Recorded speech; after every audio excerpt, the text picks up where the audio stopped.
पाकिस्तान के पीएम नवाज शरीफ से वहां की सुप्रीम कोर्ट ने कुर्सी छीन ली है। पिछले 5 साल में पाकिस्तान के 3 प्रधानमंत्रियों को सुप्रीम कोर्ट में कटघरे में खड़ा किया गया। पिछले 70 साल में पाकिस्तान में कोई भी चुना हुआ प्रधानमंत्री अपना कार्यकाल पूरा कर ही नहीं पाया, क्योंकि पाकिस्तान के हुक्मरानों ने अपने मुल्क को लूटा और विदेशों में संपत्तियां बनाई। पाकिस्तान के कई हिस्सों में भुखमरी की नौबत है, लेकिन पीएम शरीफ के परिवार की संपत्ति 2 साल में 4 गुना बढ़ गई है। इसीलिए आज सुप्रीम कोर्ट ने कहा कि शरीफ पीएम के पद पर रहने के लायक नहीं है। हम आपको इस फैसले की एक-एक सच्चाई बताने वाले हैं। पाकिस्तान के पाप की 20 कहानियों में शरीफ की बेईमानी का पूरा चिट्ठा छिपा हुआ है।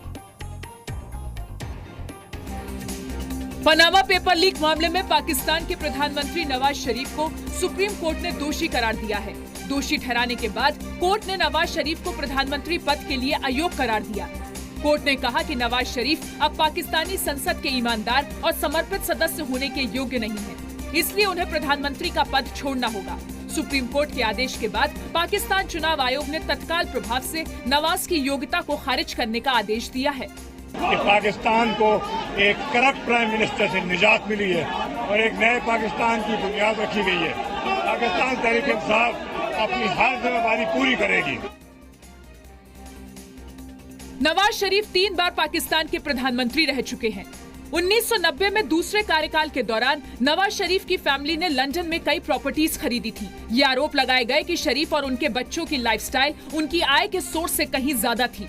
शरीफ परिवार ने लंदन में जो फ्लैट्स खरीदे उसमें पैसों की हेराफेरी के आरोप लगे।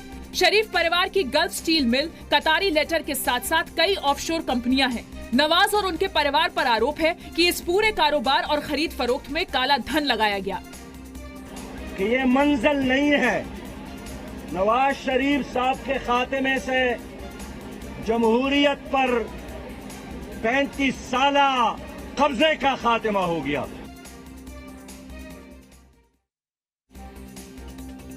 सुप्रीम कोर्ट ने नवाज शरीफ के बेटों हुसैन और हसन के अलावा बेटी मरियम नवाज शरीफ पर भी मामला दर्ज करने का आदेश दिया है।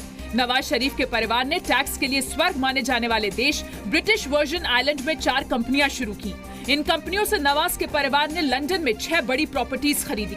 शरीफ फैमिली ने इन प्रॉपर्टीज को गिरवी रखकर डॉयचे बैंक से करीब 70 करोड़ रुपए का लोन लिया।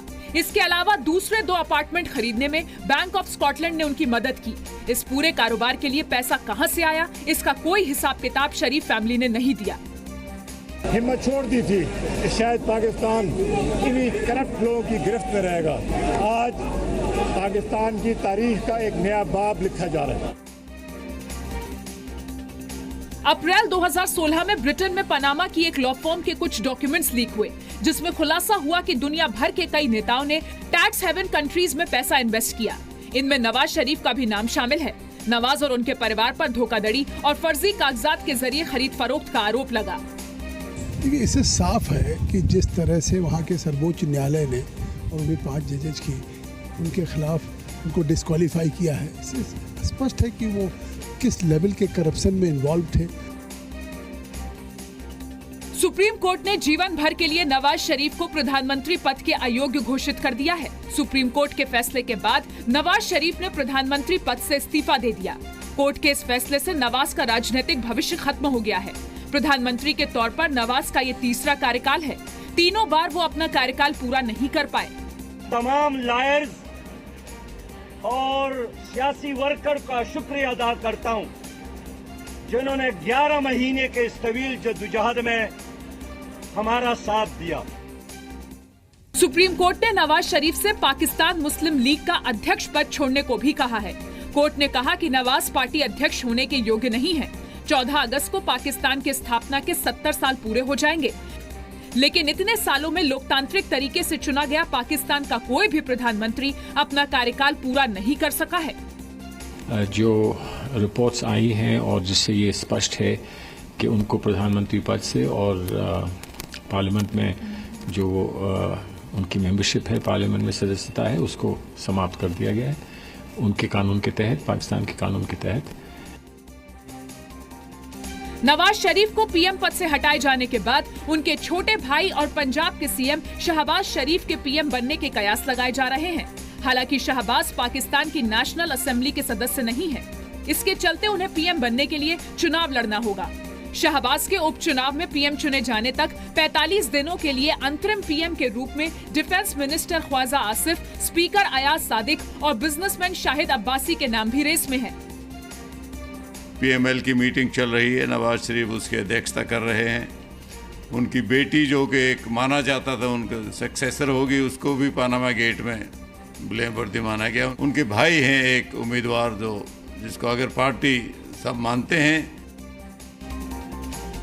पनामा गेट मामले में फंसे पाकिस्तानी पीएम नवाज शरीफ की कुर्सी जाने की एक वजह उनकी बेटी मरियम नवाज बनी। इस केस की जांच के लिए बनी जॉइंट इन्वेस्टिगेशन टीम ने प्रधानमंत्री की बेटी मरियम नवाज की ओर से सौंपे गए डॉक्यूमेंट्स को जाली करार दिया। इन्वेस्टिगेशन टीम ने मरियम नवाज की ओर से जमा किए गए फर्जी दस्तावेजों को फॉन्ट के आधार पर पकड़ा। इन दस्तावेजों में माइक्रोसॉफ्ट के कैलिब्री फॉन्ट का इस्तेमाल किया गया था। इन्वेस्टिगेशन टीम ने कहा कि मरियम की तरफ से सौंपे गए दस्तावेज 2006 के हैं, जबकि कैलिब्री फॉन्ट 31 जनवरी 2007 तक कमर्शियल यूज के लिए उपलब्ध ही नहीं था। इस डिसीजन से अगर पाकिस्तान के गवर्नेंस में एक उनके आर्मी और उनके आईएसआई को एक अपॉर्चुनिटी मिलता है, वो देश के लिए, पाकिस्तान के लिए, पाकिस्तान के आवाम के लिए और ये रीजन के लिए अच्छी बात नहीं है। इन्वेस्टिगेशन टीम ने मरियम और उनके पति कैप्टन मोहम्मद सफदर से भी पूछताछ की। इस मामले में प्रधानमंत्री नवाज शरीफ, उनके दोनों बेटे हसन और हुसैन और उनके भाई और पंजाब प्रांत के मुख्यमंत्री शहबाज शरीफ से भी पूछताछ हुई थी। इन्वेस्टिगेशन टीम ने नवाज के दोनों बेटे हसन और हुसैन और मरियम के पति सफदर से सुप्रीम कोर्ट को गुमराह करने के लिए फर्जी दस्तावेजों पर हस्ताक्षर किए। अब क्योंकि अब रूल ऑफ लॉ आ रहा है, अब कानून के शिकंजे में बड़े बड़े लोग आ रहे हैं। नवाज शरीफ साहब ने चाहे जो भी बातें की हैं, इनके लोगों ने जो भी बातें की हैं, आज वो कानून के सामने उनको सर झुकाना पड़ेगा। नवाज शरीफ को पद से हटाने के सुप्रीम कोर्ट के फैसले के बाद पाकिस्तान के कई हिस्सों में लोगों ने जश्न मनाया। आतिशबाजी हुई, मिठाइयां बांटी गई। नवाज शरीफ के विरोधियों ने इसे खुशी का मौका बताया। हालांकि नवाज शरीफ की पार्टी पीएमएल नवाज की ओर से जारी बयान में कहा गया कि नवाज शरीफ के दिन अभी खत्म नहीं हुए हैं, वो चौथी बार प्रधानमंत्री बनेंगे। एक वजीर आजम से पूछा गया है कि उसके और उसके बच्चों के असासे अरबहार रुपए में उनके दौरे इक़्तिदार में कैसे बढ़े, और आज का दिन पाकिस्तान की फतह का दिन है। नवाज शरीफ के प्रधानमंत्री पद छोड़ने के बाद पाकिस्तानी मीडिया में ये भी चर्चा है कि नवाज शरीफ के पद छोड़ने और सेना के मन मुताबिक प्रधानमंत्री नहीं बनने पर पाकिस्तानी सेना तख्ता पलट कर सकती है। हालांकि इसकी संभावनाएं कम ही दिख रही है, क्योंकि नवाज शरीफ के सेना प्रमुख कमर बाजवा से अच्छे संबंध है।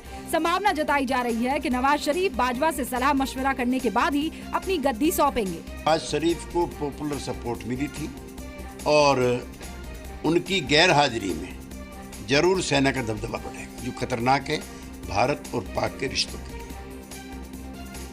5 साल के अंदर पाकिस्तान का सुप्रीम कोर्ट 3 प्रधानमंत्रियों को पद से हटा चुका है। साल 2012 में पूर्व प्रधानमंत्री यूसुफ रजा गिलानी को सुप्रीम कोर्ट ने अयोग्य ठहराया था। इसके बाद उन्होंने इस्तीफा दिया। गिलानी सरकार ने जरदारी के खिलाफ भ्रष्टाचार के मामले दोबारा खोले जाने से इनकार कर दिया था। इसके बाद रजा परवेज अशरफ देश के प्रधानमंत्री बने। साल 2013 में पाकिस्तान की सुप्रीम कोर्ट ने भ्रष्टाचार के मामलों में प्रधानमंत्री रजा परवेज अशरफ की गिरफ्तारी के आदेश दिए। गिरफ्तारी का यह आदेश उस वक्त के भ्रष्टाचार से जुड़ा था जो अशरफ ने साल 2010 में पाकिस्तान की जेल और बिजली मंत्री रहते हुए किए थे। देखा जाए सीधे तौर पर तो वहाँ प्रधानमंत्री होने की गरिमा कोई थी ही नहीं। प्रधानमंत्री अगर होते भी थे तो भी सेना अपनी तरीके से डिसीजन लेती थी, सेना हावी हो जाती थी। तो ये तो पहले से चला आ रहा है, इसलिए हिंदुस्तान के लिए इतनी कोई चिंता की बात है ही नहीं। नवाज शरीफ को सत्ता से बेदखल करने के लिए लड़ाई लड़ने वाले लोगों में सबसे बड़ा नाम इमरान खान का है। इमरान ने पाकिस्तान में शरीफ के खिलाफ कई रैलियां की।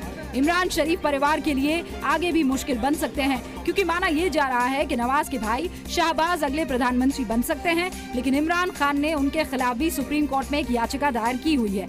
इसमें शहबाज को अयोग्य करार देने की मांग की गई है। याचिका में कहा गया है कि पेशे से उद्योगपति शहबाज अपने हर फैसले को अपने बिजनेस के नफा नुकसान को देखते हुए लेते हैं। उनके लिए देश दूसरे नंबर पर आता है, जबकि उनका कारोबार पहले नंबर पर आता है। पनामा गेट में फंसने के बाद नवाज की बेटी मरियम को नवाज के उत्तराधिकारी के तौर पर देखा जा रहा था, लेकिन सुप्रीम कोर्ट ने मरियम को भी दोषी ठहराया है, इसलिए उनका नाम भी इस रेस से बाहर हो जाता है। PMLN के नेताओं में ख्वाजा आसिफ, अयाज सादिक और शाहिद खकान का नाम चर्चा में है। इन सभी के अलावा एक नाम नवाज की पत्नी कुलसूम नवाज का भी है। नवाज के देश निकाले के दौरान मुस्लिम लीग के नेताओं और कार्यकर्ताओं के बीच कुलसूम बेहद सक्रिय और लोकप्रिय थी और पनामा गेट को लेकर उन पर कोई आरोप भी नहीं है।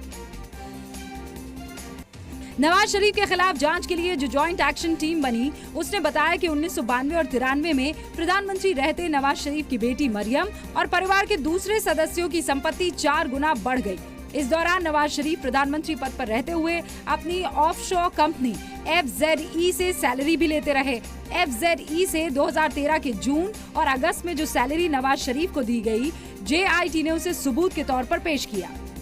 35 साल खानदानी बादशाहत का खात्मा हो गया। पाकिस्तान को, JIT के अरकान को, बाज़मीर सहाफ़ी हज़रात को और उन तमाम लायर्स और सियासी वर्कर का शुक्रिया अदा करता हूं। कोर्ट ने नवाज शरीफ के साथ साथ पाक के वित्त मंत्री मोहम्मद इसाक डार को भी पद के लिए अयोग्य ठहराया है। किसी दौर में इसाक डार शरीफ परिवार की कंपनी इत्तेफाक ग्रुप में क्लर्क हुआ करते थे। साल 2004 में डार के सबसे बड़े बेटे ने नवाज शरीफ की बेटी आसमा से शादी की और इसाक डार जब पाकिस्तान के वित्त मंत्री बनाए गए तब ये कहा गया कि शरीफ परिवार ने जो घोटाले किए उसे छिपाने के लिए इसाक डार को वित्त मंत्री बनाया गया है। इस दौरान वित्त मंत्री इसाक डार ने घोटाले किए। JIT ने वित्त मंत्री डार से पूछा था कि 2008 और 9 में उनकी संपत्ति लगभग 9 मिलियन से बढ़कर 831 मिलियन कैसे हो गई। ये जो पाकिस्तान सुप्रीम कोर्ट का निर्णय है, अप्रिशिएट करते हैं इसको, बहुत अच्छा है। भ्रष्टाचार कहीं नहीं होना चाहिए और पाकिस्तान का सुप्रीम कोर्ट अगर इतना बोल्ड है, डिसीजन लिया है तो इसकी सारे पूरी जगह प्रशंसा ही हो रही है। साल 1994 में नवाज शरीफ के खिलाफ पाकिस्तान में एक FIR दर्ज हुई। ये FIR लंदन में प्रॉपर्टी से जुड़े 5 मामलों में दर्ज की गई थी। इनकी लाहौर हाईकोर्ट में सुनवाई भी हुई, लेकिन तब इन 5 मामलों को दबा दिया गया। तब शरीफ परिवार की कंपनी हुदाविया इंजीनियरिंग प्राइवेट लिमिटेड को फर्जी दस्तावेजों के जरिए करोड़ों रुपए के लोन दिलाए गए थे। आरोप ये भी है कि संयुक्त अरब अमीरात में नवाज शरीफ परिवार ने गल्फ स्टील मिल को बेचने के बहाने हवाला के जरिए पाकिस्तान में पैसा लिया। इस मनी ट्रेल को भी जांच एजेंसियों ने कोर्ट के सामने रखा और शरीफ इस बार बच नहीं पाए। जिस जस्टिस खोसा ने नवाज शरीफ के खिलाफ फैसला सुनाया, उन्होंने ही 5 साल पहले तत्कालीन प्रधानमंत्री यूसुफ रजा गिलानी को अयोग्य करार दिया था। इस फैसले के बाद उन्हें पद से इस्तीफा देना पड़ा था। आज कोर्ट में फैसले के वक्त नवाज शरीफ का परिवार मौजूद था। सुप्रीम कोर्ट के फैसले को सुनकर नवाज की बेटी मरियम नवाज और बेगम कुलसूम नवाज रोने लगे। एक तर्क ये भी दिया जा रहा है कि पनामा गेट के पीछे अमेरिकी खुफिया एजेंसी CIA हो सकती है, लेकिन पनामा पेपर्स में नवाज के साथ शी जिनपिंग और सीरिया के राष्ट्रपति बशर अल असद का भी नाम है। पनामा पेपर्स में नाम आने से आइसलैंड की प्रधानमंत्री सिगमुंडा डेविड और स्पेन के उद्योग मंत्री खोसे मैनुअल सोरिया को पहले ही इस्तीफा देना पड़ा है।